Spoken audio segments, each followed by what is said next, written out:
संत मुक्ताईंची पालखी उद्या पंढरपूरकडे प्रस्थान करणार आहे।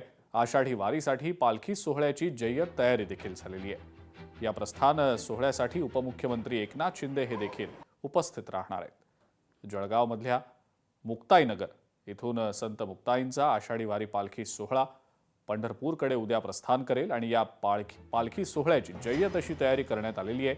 वारकऱ्यांमध्ये मोठ्या उत्साहाचं वातावरण आहे। यंदाच्या पालखी प्रस्थान सोहळ्याला उपमुख्यमंत्री एकनाथ शिंदे सुद्धा उपस्थित राहणार असल्यानं या सोहळ्याचं महत्त्व आणखी वाढलंय। याबाबतच आमचे प्रतिनिधी सुमित देशमुख यांनी आढावा घेतलाय, पाहूया।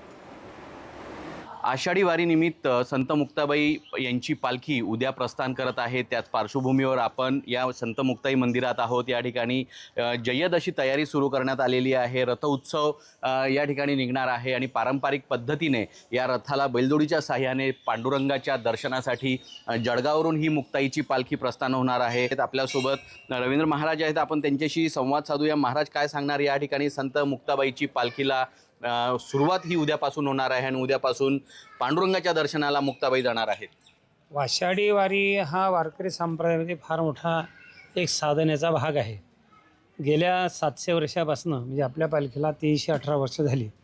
इतकी पुरातन असलेली ही पालखी केवळ एकमेव या परिसरातून जाते।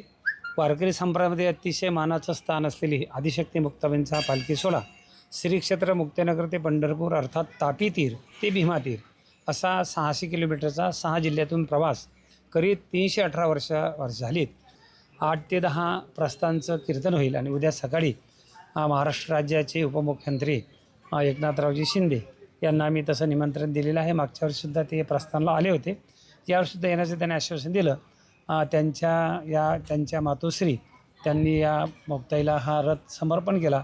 त्याचा लोकार्पण सोहळा आणि मुक्ताई आईसाहेबांचं प्रस्थान उद्या 12 ते 4च्या दरम्यान आम्ही अपेक्षित आहे। मंत्री महोदय आल्यानंतर आपण पुढच्या प्रवासाला म्हणजे जवळजवळ 2 ते 4 ते या दरम्यान प्रस्थान होईल। सुमित देशमुख, लोकशाही मराठी, जळगाव। लोकशाही मराठी ऐका, पहा, जागरूक रहा।